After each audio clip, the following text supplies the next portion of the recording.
지난주까지 누가복음 말씀을 나누었습니다. 오늘부터는 또 주제를 따라서 함께 나누고자 합니다. 오늘 말씀의 제목은 나는 빚진 자라는 제목입니다. 저와 여러분은 빚진 자입니다. 사실 빚을 졌다는 말만큼 무서운 말이 없죠. 절대 해서는 안 되는 게 빚지는 건데, 근데 오늘 우리가 읽은 본문에는 빚졌다 그렇게 얘기합니다. 이 바울이 쓰고 있는 이 로마서는 로마에 세워진 교인들에게, 교회 성도들에게 보내고 있는 메시지입니다. 로마는 모르는 사람이 누가 있겠습니까? 예수님 당시 또 바울 당시 가장 강력했던 제국이었습니다. 그래서 유명한 말이 있습니다. 팍스 로마나, 로마의 평화라고 하는 말이죠. 이 로마의 평화는 무엇에 의해 이루어진 평화일까요? 힘을 통한 평화입니다.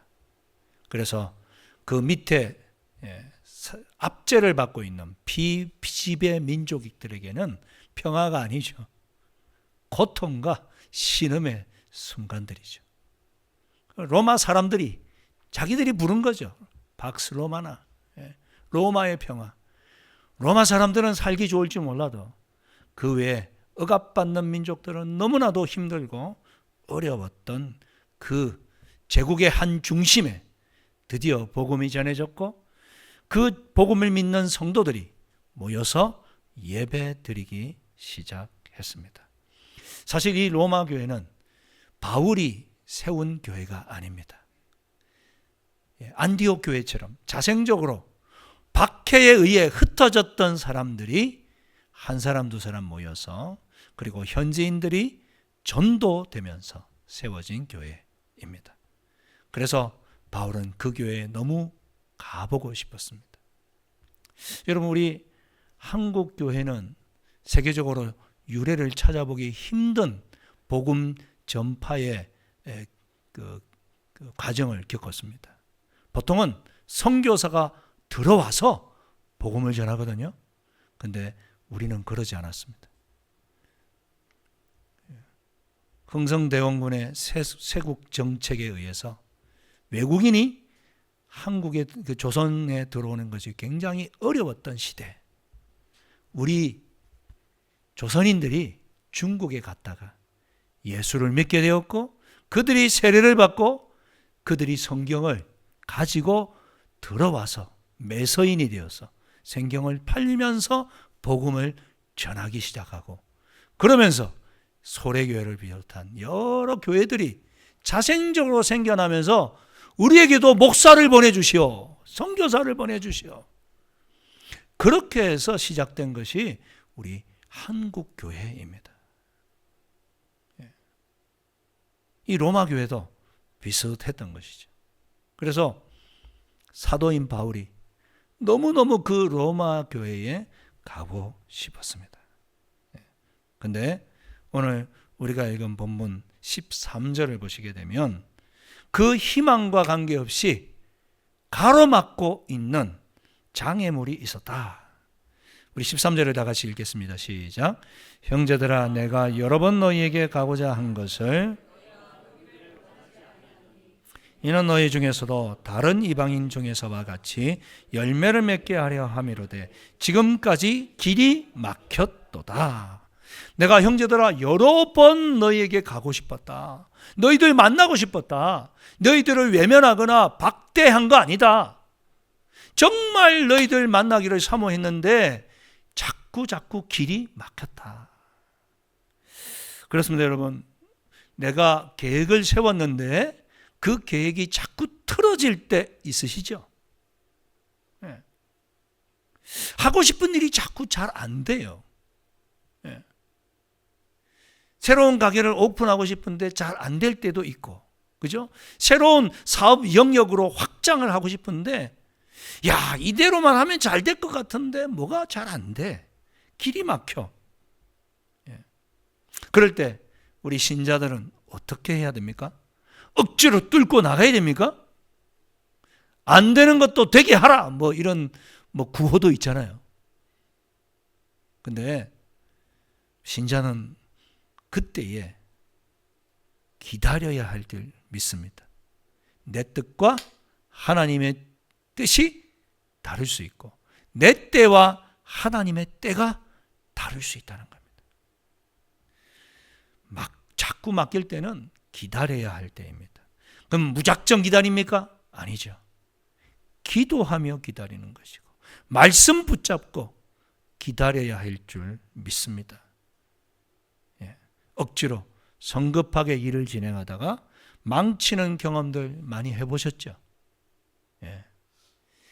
세상과 내 판단에는 야 이때인데 그래서 일 저질렀다가 망하는 경우가 얼마나 많습니까? 사도 바울도 1차 전도 여행이 너무나도 성황리에 끝났습니다. 그리고 안식년을 갖고 난 다음 다시 2차 선교 여행을 나섰습니다. 그 과정 중에는 아픔도 있었습니다. 1차 선교 여행을 함께 했던 파트너 바나바와 헤어지는 아픔도 있었습니다. 그러나 하나님께서 그에게 축복해 주셔서 복음이 흥왕하기 시작했습니다. 그래서 그의 마음은 지금의 터키 지역에서 더 내륙으로 들어가기 원했습니다. 아시아 지역으로 더 나아가기 원했습니다. 근데 이상하게 막혀. 길이 막히는 거예요. 답답한 것입니다. 물 들어올 때 노져라 이런 말 있잖아요. 야, 잘 될 때 뭘 열심히 해야 되는데 왜 자꾸 막으시지? 그렇게 기도하는 가운데 그가 무엇을 보게 됩니까? 마케도니아 환상을 보게 되죠. 마케도니아 사람을 모습을 한 사람이 나타나서 이리와 우리를 도와달라는 겁니다. 이리와 우리를 도우라. 그는 바로 순종합니다. 그리고 유럽의 첫 전도지가 어디입니까? 빌립보라고 하는 곳에서 교회가 세워지고 이제 마케도니아와 아가야, 지금의 그리스 지역으로 복음이 전파되어져 가는 것을 우리는 볼 수가 있습니다. 그렇습니다. 빌립보, 데살로니가, 에베소, 고린도, 아가야 지역의 모든 교회들은 순종으로 인하여 세워진 열매인 줄 믿습니다. 아멘을 별로 안 하시는 거 보니까 순종하기가 싫으신가요? 여러분, 순종할 때 열매가 맺힐 줄 믿습니다. 그렇습니다.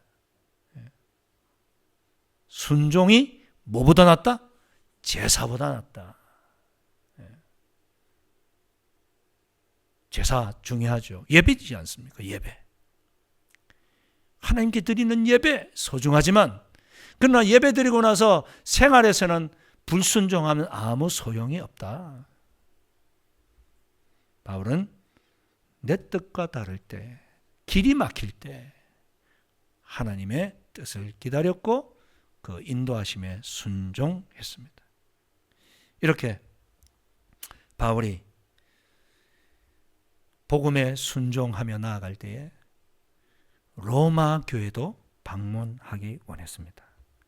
그런데 그 이유가 뭡니까? 그냥 신기한 거 구경하고 싶었습니까? 아니죠. 14절 다 같이 읽겠습니다. 시작.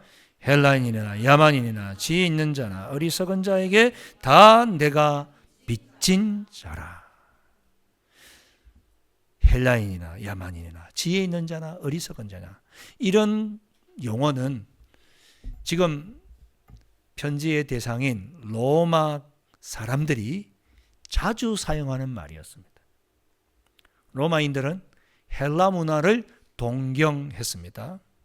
그래서 로마는 정치적으로 다스렸지만 문화와 예술은 어떤 문화입니까? 그리스 문화, 헬라 문화가 자리 잡고 있었습니다. 그래서 헬라의 철학과 종교도 굉장히 그들이 존중했었습니다. 그래서 헬라인 하면 문명화된 사람. 그래서 헬라 문명을 받아들이지 않은 사람들은 미개인, 야만인, 그렇게 불렀습니다. 그리고 이것을 이 헬라 이 지식을 받아들인 사람들은 지혜로운 사람, 나머지는 어리석은 사람. 자기들과 다른 사람들을 구분하면서 사용했던, 어떻게 보면 다른 민족들이 들으면 굉장히 기분 나쁜 말이죠.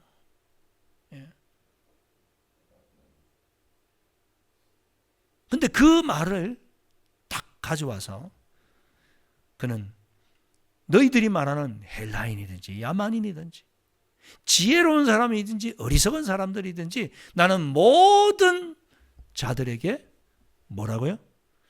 빚진 자다. 포커스는 뭡니까?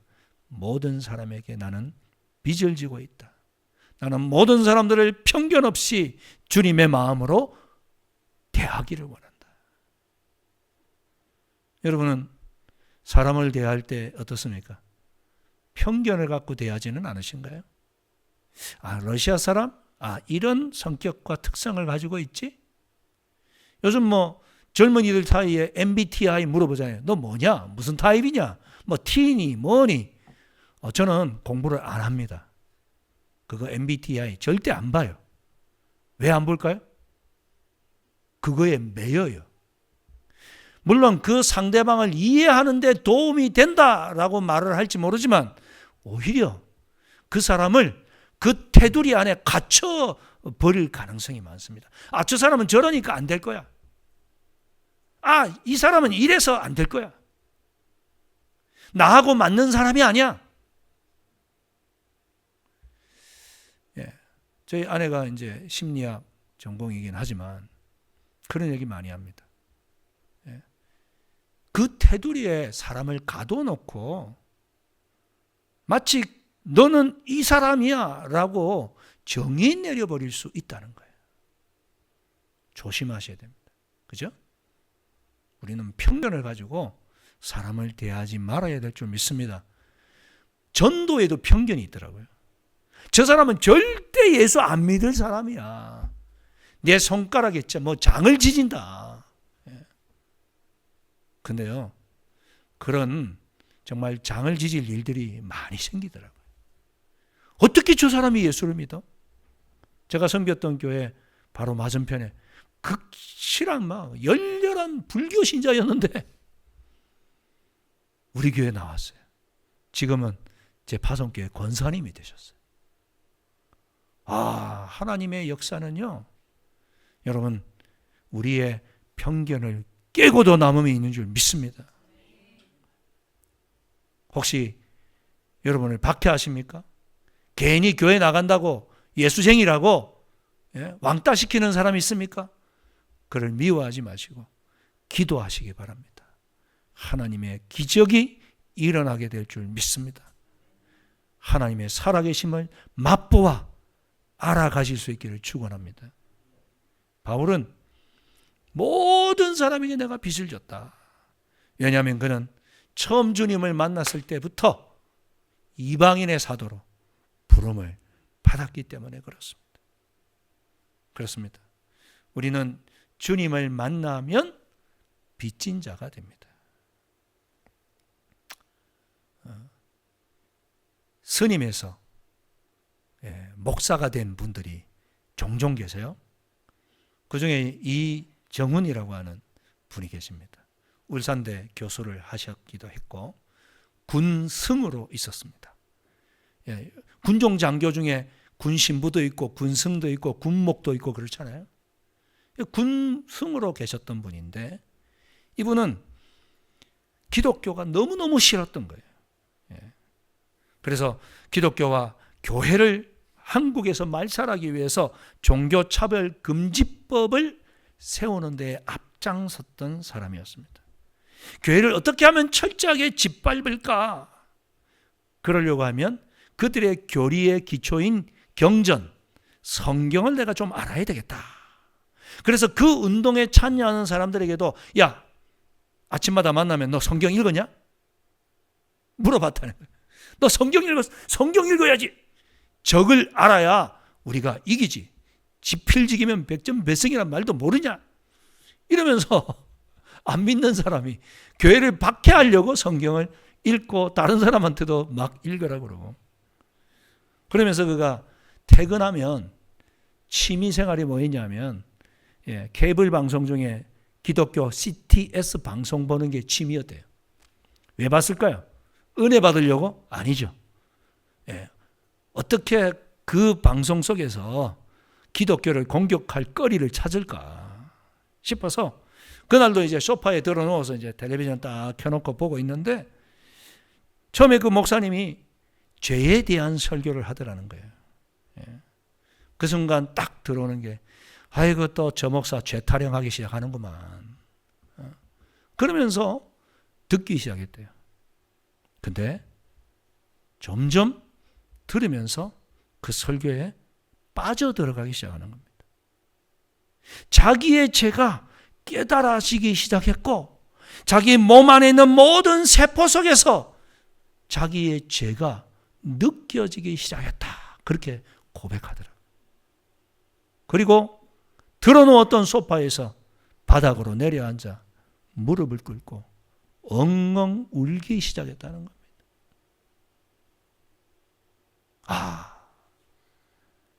내가 뼛속까지 너무나도 용서 못할 죄인이구나. 그 나를 위해 예수가 죽으셨구나. 이 십자가가 믿어지기 시작하고 부활의 주님을 만나 그가 이제 목사까지 되었다는 것이죠. 그렇습니다, 여러분.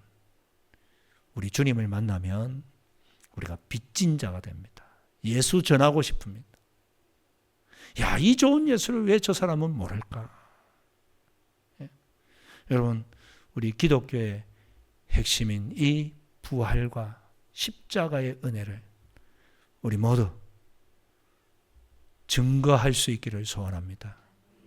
왜냐하면 빚진 자이기 때문입니다. 그래서 우리가 빚진 자 의식을 가져야 됩니다. 헬라인이나 야만인이나 지혜 있는 자나 어리석은 자에게 나는 다 빚진 자다. 여러분, 이 빚진 자 의식이 신앙생활을 행복하게 만듭니다. 한 형제가 있었습니다.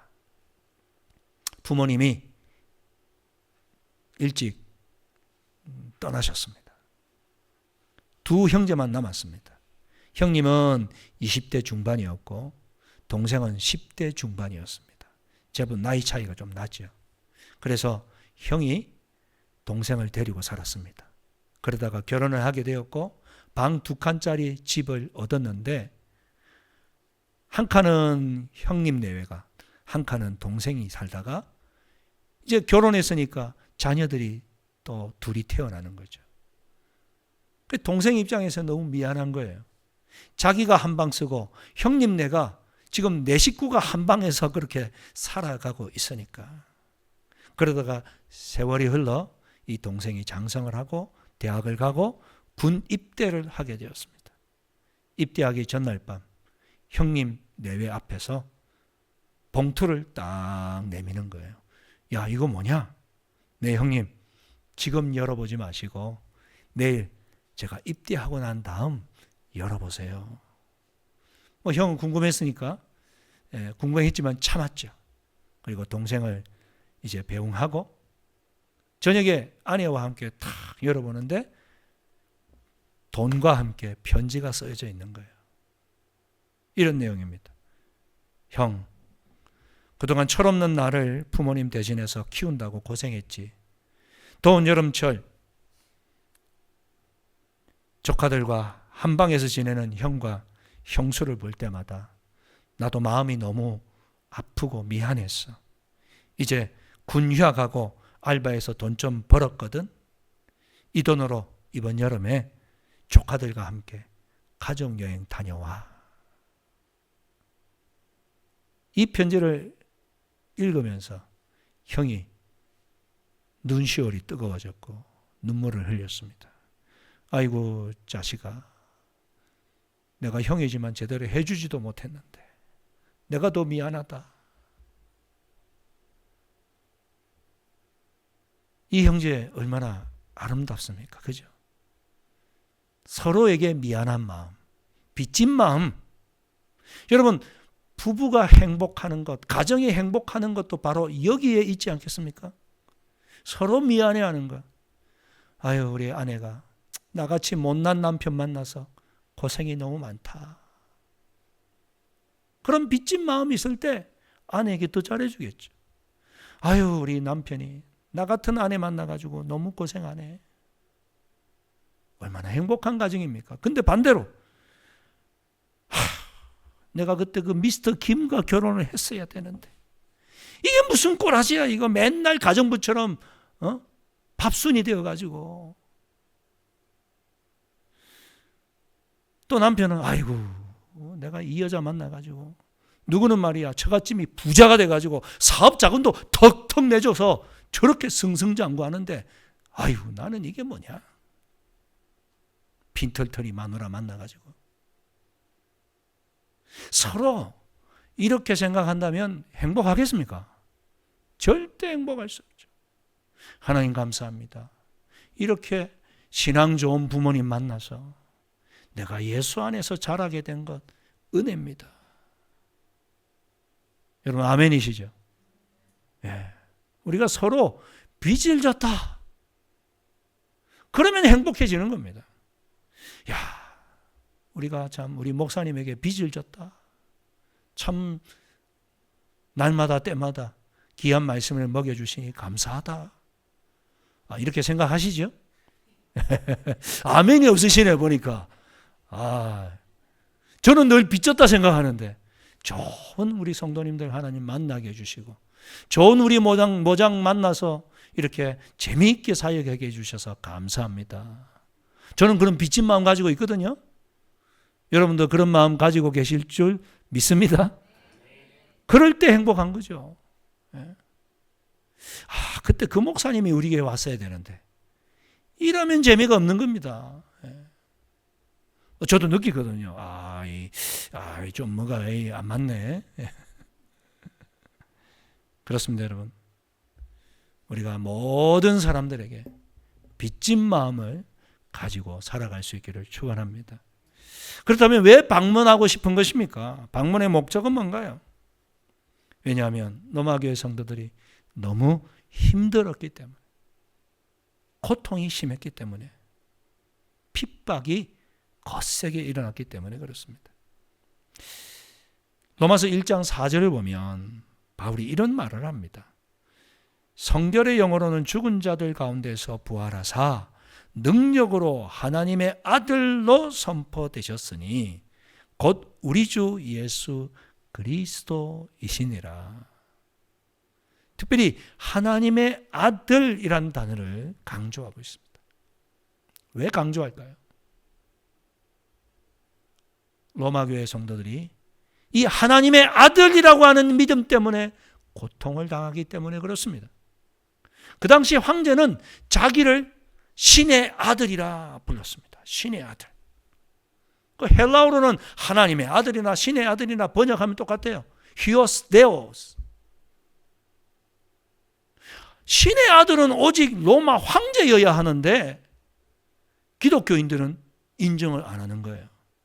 오직 하나님의 아들은 예수 그리스도밖에 없다.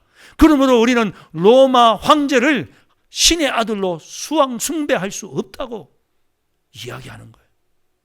그래서 핍박을 받고 옥에도 갇히고 심지어 목숨까지도 잃는 이런 그들에게 바울은 다시 한번 이야기합니다. 너희들의 믿음이 참 믿음이다. 그렇지. 하나님의 아들은 오직 예수 그리스도밖에 없다.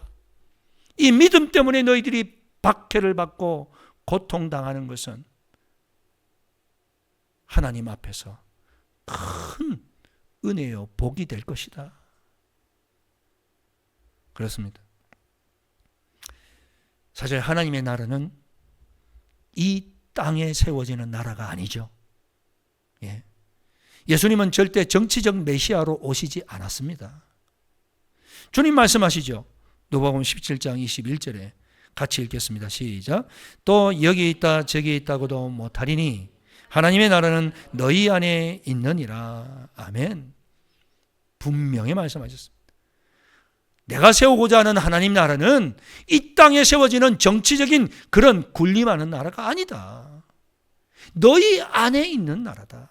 마음에서부터 시작되는 천국이다. 그렇습니다. 예수를 믿으면 내 마음에서부터 천국이 시작되는 줄 믿습니다. 세상은 변하고 바뀐 게 없는데 여전히 전쟁은 계속되고 삶의 형편은 나아지지 않았지만 그러나 내 마음이 기쁜 거예요. 예수의 사랑과 그 은혜가 크기 때문에 내 안에서부터 천국이 역사함을 경험하실 수 있기를 축원합니다. 그래서 그는 다시 한번 방문해서 뭐 하고 싶어 하는 것입니까? 1장 15절을 다 같이 읽겠습니다. 1장 15절 시작. 그러므로 나는 할 수 있는 대로 로마에 있는 너희에게도 복음 전하기를 원하노라. 16절 내가 복음을 부끄러워하지 아니하노니 이 복음은 모든 믿는 자에게 구원을 주시는 하나님의 능력이 됨이라. 먼저는 유대인에게요 그리고 헬라인에게로라. 아멘.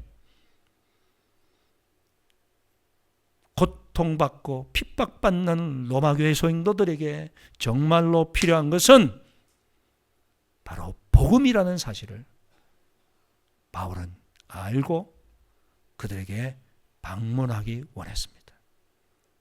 다시 한번 내가 복음 전하기 원한다. 여러분 이 당시만 해도 신약 성경이 완전히 정경화되기 전입니다. 그렇죠?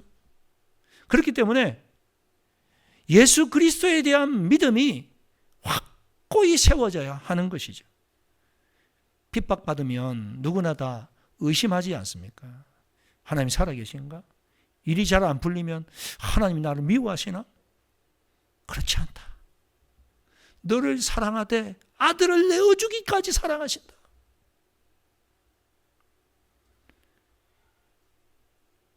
내가 복음을 부끄러워하지 아니하노니. 저와 여러분 복음을 부끄러워하지 마시기 바랍니다. 예, 성경 읽다가 누가 쳐다보면 싹 감추지 마시고 떳떳하게 읽으십시오. 예? 떳떳하게 밥 먹을 때 기도하시고 예? 내가 복음을 부끄러워하지 아니하노니 이 복음 모든 믿는 자에게 구원을 주시는 하나님의 뭐라고요? 능력이 됨이라. 십자가가 능력인 줄 믿습니다. 부활이 능력입니다. 그죠? 이 믿음으로 우리는 어떤 고난도 이겨낼 수 있다. 그렇습니다. 구원의 은혜를 경험한 바울은 모든 사람들에게 빚진 자였습니다. 그래서 이 복음을 날마다 전하고 싶었습니다. 저와 여러분도 이 결실의 계절 추수감사절을 앞두고 무엇보다도 영혼의 결실을 맺을 수 있기를 축원합니다. 하나님, 이 친구 참 나하고 친한데 다 좋은데 예수만 안 믿습니다. 그러나 이 예수 없으면 아무 소용이 없는데 주님 그 친구 예수 믿게 해주십시오. 기도하실 수 있기를 축원합니다. 아내가 교회 나가는 것을 극도로 싫어하던 한 남편이 있었습니다. 그래서 교회 갈 때마다 그렇게 힘들게 했습니다. 그러다가 운전하는 어느 날 갑자기 교통사가 나고 차가 교량에서 떨어져 물이 차 안으로 밀려 들어오기 시작했습니다. 정신이 아찔하죠. 이제 나는 꼼짝없이 죽는구나. 그 순간 급하니까 기도하는 거죠. 우리 아내가 믿는 하나님, 우리 아내가 믿는 예수님, 살아계시면 나 좀 살려주세요. 그러다가 정신을 잃었는데 눈 떠보니까 병원인 거예요. 할렐루야. 내가 살았구나. 나같이 아내를 핍박하는 자도 기도를 들어주시는구나. 그가 그때부터 신앙생활을 하기 시작했는데 교회에 나가는 발걸음이 얼마나 기쁜지, 예배가 얼마나 송이굴처럼 말씀이 단지. 그러다가 도전을 받았습니다. 내가 이 예수를 전해야 되겠는데 그러면서 교회에 있는 전도지를 한 움큼 짊어지고 시간 날 때마다 집 주변에 지나가는 사람들에게 나눠줬습니다. 옆집에도 갔습니다. 근데 갑자기 개 한 마리가 확 뛰어나더니 그 사람 발을 그냥 꽉 무는 거예요. 아이고야, 아이고야, 아이고야. 얼마나 놀랐을까요? 집주인도 쫓아나와가지고는 아이고 죄송합니다, 죄송합니다. 막 이러면서 이제 개를 막 떼내면서 그러는 거예요. 병원에 가. 그래서 제 정신을 차리고 보니까 뭐 그렇게 다친 것 같진 않아요. 그래서 괜찮네요. 뭐 다친 데가 없습니다. 병원 괜찮습니다. 제가 근데 한 가지 요청이 있습니다. 뭔데요? 이번 일요일 날 우리 교회 한번 나오세요. 갑작스런 말에 얼마나 그 사람이 당황했을까요? 근데 미안한 마음이 있으니까 예, 가죠 뭐. 그리고는 그 사람이 주일날 나오는데 얼마나 기쁘던지. 그러면서 그분 입에서 나오는 말이 어디 또 개 키우는 집 없나? 개 키우는 집 내가 찾아다니면서 전도해야 되겠다. 그렇습니다, 여러분. 예수 만나면 예수가 가장 소중한 줄 믿습니다. 그래서 빚진 자가 됩니다. 복음의 빚진 자. 나는 빚진 자라. 이 예수가 우리 모스크바 한인 사회에도 필요하고 이 러시아에도 필요하고 저와 여러분을 통해서 이 소중한 복음이 흘러갈 수 있기를 간절히 축원합니다. 이 시간 잠시 한번 기도드리기 원합니다. 주님, 그렇습니다.